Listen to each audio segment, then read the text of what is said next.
Donut Labs solid-state battery testing 5 just dropped. And in this one, they take the 100 degrees Celsius high temp test battery and actually cycle it 50 more times. Something I was really hoping to see, something I had asked for, which is awesome. And actually, it tells us a lot about the chemistry.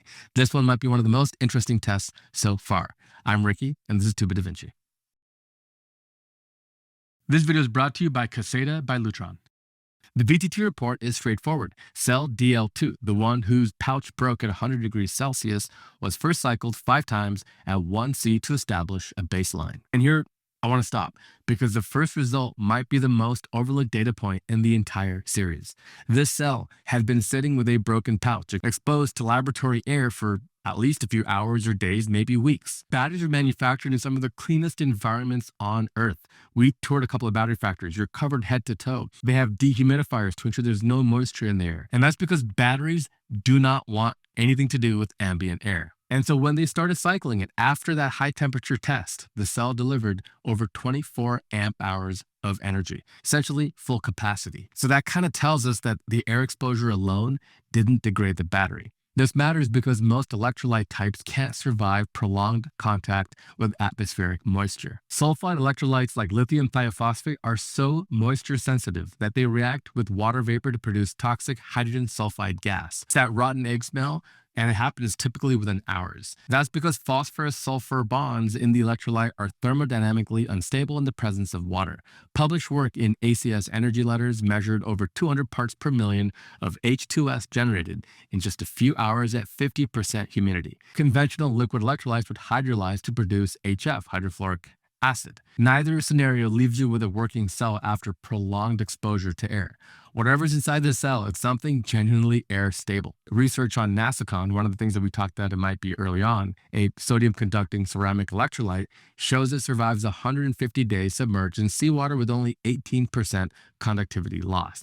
That's the kind of chemistry consistent with what we're seeing here. Then VTT pushed it. 50 cycles at 5C, 130 amps. For the first 6 cycles, it was full capacity. Then between cycles 12 and 26, capacity dropped rapidly, from around 22 amp hours down to 11.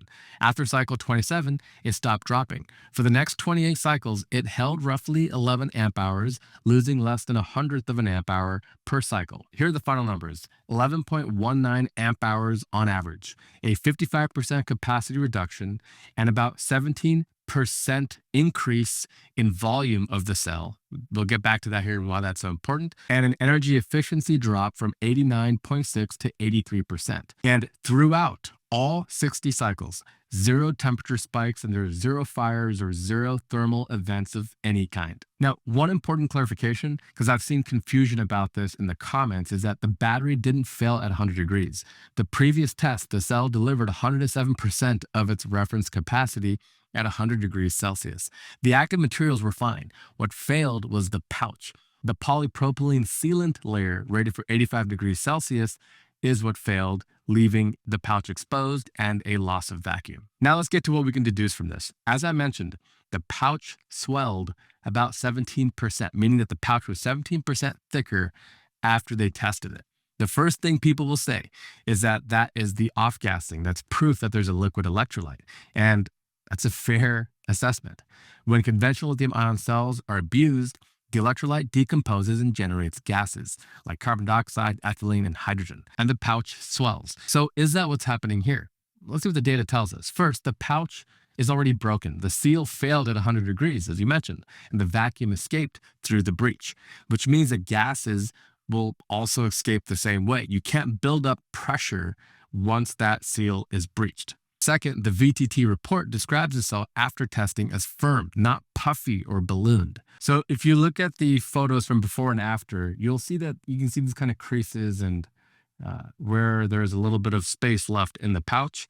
And then look at this. It looks like the pouch has definitely kind of inflated and it seems pretty evenly filled out. Now, gas inflation produces a soft, pillowy pouch. What VTT photograph looks like a firm brick. That's the solid contents inside the cell physically expanding outward, not trapped gas trying to push against the membrane. Third, and this is where the chemistry matters, gas generating decomposition reactions are exothermic. That means that they release energy as heat. When electrolyte molecules break apart and reform into gaseous products, the energy difference between old bonds and new is released as thermal energy. A thermocouple on the cell surface would probably register that. Again, I can't 100% verify that, but you'd probably be able to see a spike in temperatures if that was an exothermic reaction. And the temperature trace from the entire 60 cycle test shows nothing but clean I squared R heating, the predictable heat from electric current flowing through resistance. And speaking of smart solutions, our sponsor this week, Caseta by Lutron, is helping us take our net zero home to the next level. While most smart home devices are fighting for space on crowded Wi-Fi networks, Caseta by Lutron uses their clear connect technology at lower frequencies that are practically interference-free. Setting up their smart hub and adding new switches and dimmers is a breeze, and their smart home app is clear and easy to use. But my favorite feature is that it's auto-detected in Home Assistant, and it brings all your devices over with just a click. So my entire home automation system runs securely and locally. And if you live in an older home like I do, you'll love that certain Lutron switches work without neutral wire.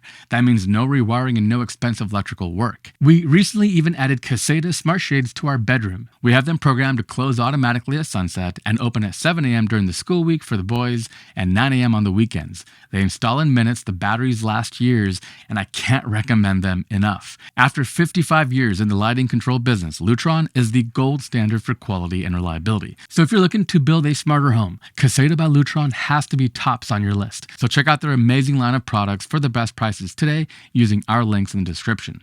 Huge thanks to Lutron and you. Now back to the show. So then I'm inclined to say that 17% increase isn't gas. It's something solid inside the cell physically expanding. That tells us a lot about what's inside the cell. There are 4 mechanisms that together explain both the thickness increase and the capacity loss. And the biggest one is pretty telling. Number 1, contact loss. In a solid-state battery, the electrolyte is a rigid material. It conducts ions only where it is in direct physical contact with the electrode. Think of 2 solid surfaces pressed against each other. When they touch, ions flow. When they separate, even by a fraction of a micrometer, nothing moves.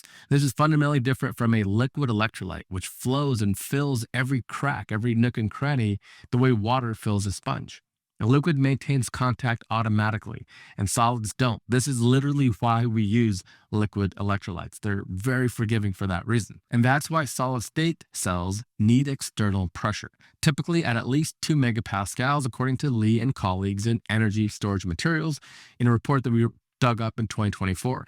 This is also consistent with what we've heard from people like QuantumScape, and we met with other manufacturers of batteries as well. This cell, with its broken vacuum seal, has effectively 0. A vacuum at least has ambient air pressure, 1 atmosphere of pressure pushing on it. This doesn't even have that. So every cycle at 5C, where the anode is rapidly swelling and shrinking as ions are pushing in and pulled out, gradually tear those solid interfaces apart. Microscopic voids would invariably form, and they're permanent. They accumulate across every internal layer, and each void is a section of electrode that goes dark, meaning it can never participate in the charging and discharging of the battery again. This is likely the dominant contributor to both the capacity loss and the thickness increase. Now here's a critical insight. This failure mode physically cannot happen in a cell with liquid electrolyte. The specific degradation curve VTT measured, rapid capacity loss as the weakest interface point fails, followed by a flat plateau as the system reaches mechanical equilibrium, is a well-documented signature of solid-state battery research. It's what happens when the fragile contacts break and robust ones survive, and the system finds a new stable state. Electrode expansion is the second contributor. When you charge a battery, ions physically insert themselves into the crystal structure of the anode, pushing atoms apart. And as a result, the material swells. How much depends on the chemistry. Silicon anodes swell around 280% at the particle level. Graphite, about 13%. Hard carbon for sodium ion, about 6%. And titanium dioxide, which is what Nordic Nano's technology is built around, is under 4%. Now, we don't know the anode material. We don't really know much about any of the materials. But without compression to push everything back together, some expansion becomes permanent with each cycle, and the cell gets thicker. So we don't know the anode material. We don't really know much about any of the materials. But without compression to push everything back together, some expansion becomes permanent with each cycle, and the cell gets thicker. Atmospheric reactions offer a subtle but fascinating chemistry clue. Moisture entering through the broken pouch reacts with exposed metal surfaces to form hydroxides. Then CO2 from the air converts those hydroxides into stable carbonates. Both reactions happen at room temperature, and this is where it gets interesting because the answer is, does the cell get bigger or smaller from these reactions? And actually, it turns out it depends on what metal is inside. When any metal reacts with air, it absorbs oxygen and carbon atoms from the atmosphere. Those extra atoms take up space. But whether the final product is bigger or smaller than the original metal depends on how much space the metal was taking up to begin with. Lithium is the lightest solid element. It's so light that it literally floats on oil, with densities just around 0.534 grams per cubic centimeter. Each lithium atom takes up a lot of room for its weight. So when lithium absorbs oxygen and carbon from the air to form lithium carbonate, those extra atoms add enough bulk that the product is actually bigger than the metal it replaced, about 35% bigger per lithium atom. That's according to density data that we found from the CRC Handbook of Chemistry and Physics. Sodium is heavier and packs more efficiently. So sodium atoms already occupy almost twice the space that lithium does, but carries over 3 times the mass. So as sodium absorbs the same oxygen and carbon from the air, those extra atoms are a proportionally smaller addition. The ionic crystal that forms actually packs everything more tightly than the metal did. So sodium carbonate is 12% smaller per sodium atom than the metal it replaced. So the same reaction with air has opposite effects for lithium and sodium. My theory has been that this is a sodium ion battery of some variety, but and again, the 17% that we're seeing has several contributors, like we mentioned, and we don't know how big of a contributor this particular one is, but a lithium battery would swell and a sodium battery would actually contract. Now, the fourth mechanism is mechanical fatigue. 50 cycles at 130 amps cracks electrode particles, which settle into looser packing. Now, this is a smaller contributor, but add them up and you can comfortably reach around a 17% increase in volume that we're seeing here. Now, I think the most likely dominant mechanism here is probably contact loss, but this is a bit like trying to solve an equation like A plus B plus C equals 50. We would need like 2 more equations to be able to define it. We're just not well enough defined in terms of all the variables at play, anode, separator, cathode, everything else. But there is still something here, and I do believe that this is a solid state battery. Now, there's 2 more things I want to highlight because I haven't seen much discussion on this. First is the Coulombic efficiency. This measures what fraction of the charge you put into the cell actually comes back out on discharge. If it's 100%, every electron that went in comes back out as useful energy. At 88%, the other 12% gets consumed by side reactions, chemical processes that use up charge without storing it in a reversible way. I calculated this from VTT's data because they didn't report it explicitly. From table 4 in the report, during those initial 1C cycles from the broken pouch, Coulombic efficiency ranged from 99.98 to 100.08%, essentially perfect. No measurable side reactions despite air entering through the breach.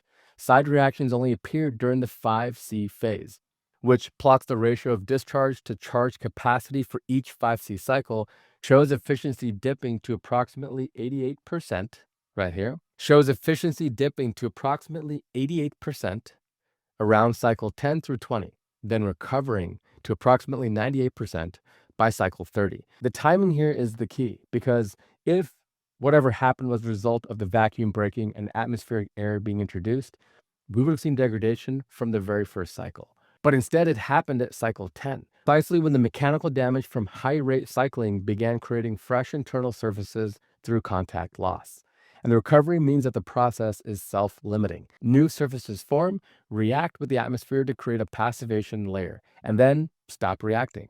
That's a bounded event, not an ongoing chemical degradation. It's consistent with solid-state architecture where a finite amount of new surface is created, reacts, and then seals over. Second, the cycle 56 anomaly. The first 1C discharge after the 5C abuse yielded only 10 amp hours. The second, with essentially identical charge input, yielded 11.5 amp hours, a 14% jump in a single charge. In a liquid electrolyte, ions move through the solution relatively quickly. Concentration gradients equilibrate or reach equilibrium in minutes through diffusion and convection. In a solid electrolyte, ion transport is orders of magnitude slower because the ions have to hop through a rigid crystal lattice rather than swimming through a fluid. The first gentle cycle may have been needed to relax concentration gradients that were trapped inside the solid electrolyte from 50 rounds of extreme current. Now, it's not conclusive by itself, but it does fit into a picture of a solid state cell. Okay, so I set out to try to figure out if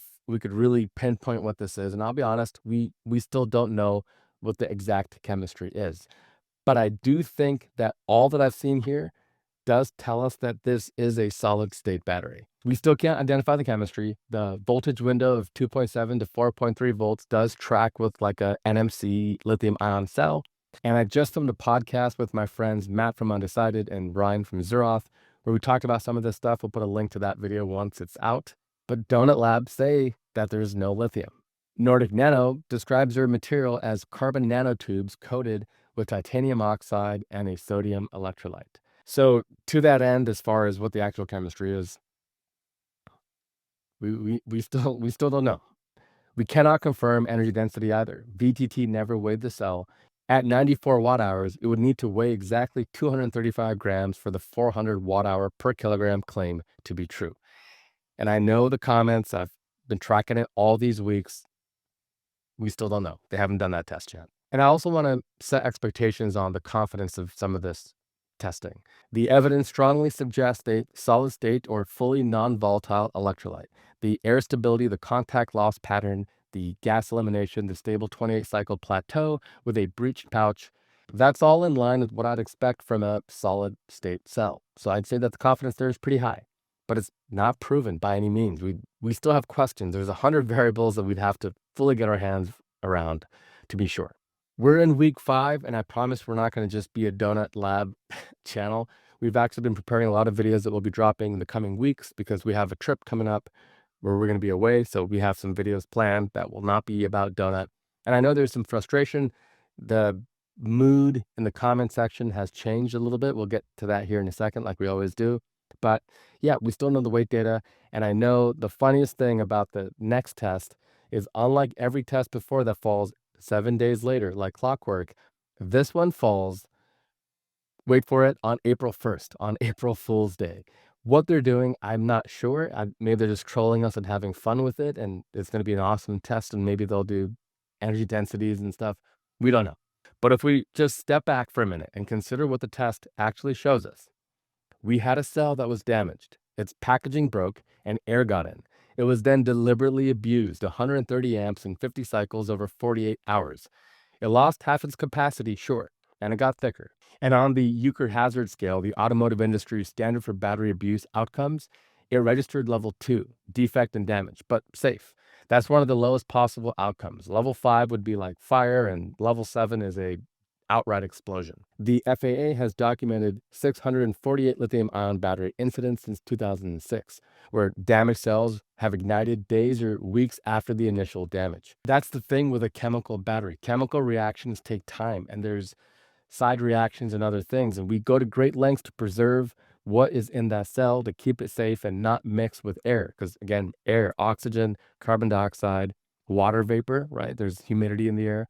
All those things don't play well with the chemistry of a battery. And all of that was introduced to this pack and was a factor for who knows how long. In engineering, there's a concept called graceful degradation.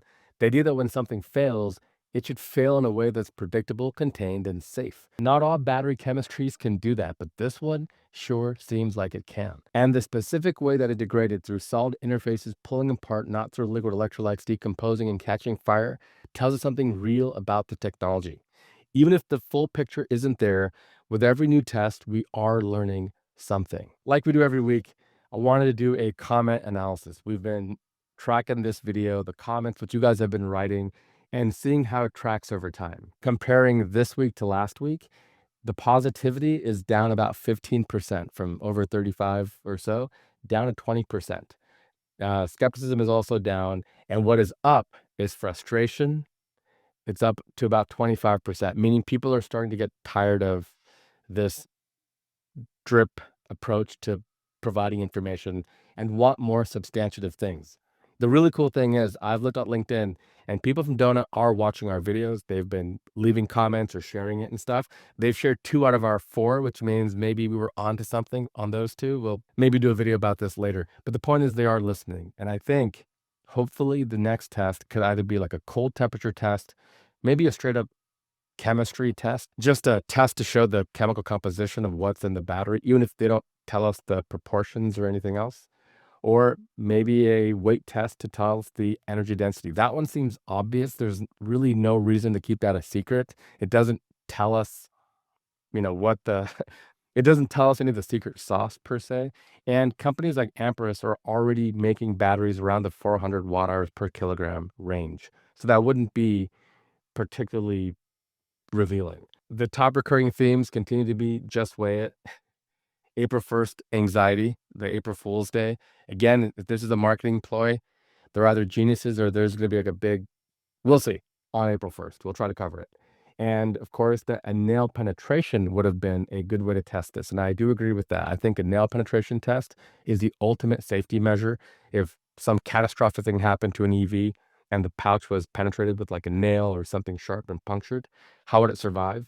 Based on what we saw from this cell, I think it would perform well. So maybe that was just they overlooked it and maybe they'll test that later. And like we mentioned, the fatigue of this drip approach to information coming out slowly. Then there were questions about capacity loss. I think we've covered that in this video. The solid state versus proves nothing. We've kind of covered that as well. The one thing we can take away from this, I think, is that this is a solid state battery. That's what it seems to me, at least, in my opinion. Now, what do you think? What am I missing? This is a living comment section. The comments have been amazing. You guys have brought a lot of insights that we have churned and looked at.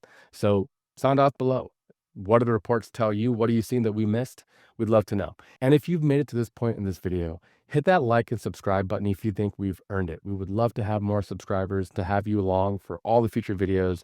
YouTube does not just show our videos to everybody anymore, so it's really important that you take those actions as much as you can. And we promise we have really cool content around other things. In fact, I'm working on a script for the million-mile CATL battery. That one is fascinating as well. There's a lot of other stuff. We're not going to just do donut stuff, but you got to admit the donut stuff has been pretty interesting. And as an engineer who's now been out of engineering for about 10 years, this has been fun. It's been fun to investigate test reports and to get to the bottom of stuff again. And if those are things that you want to see us do more of, sound off in the comments below. And check out this video next. Until next week, I'm Ricky Da Vinci. Thank you so much for watching.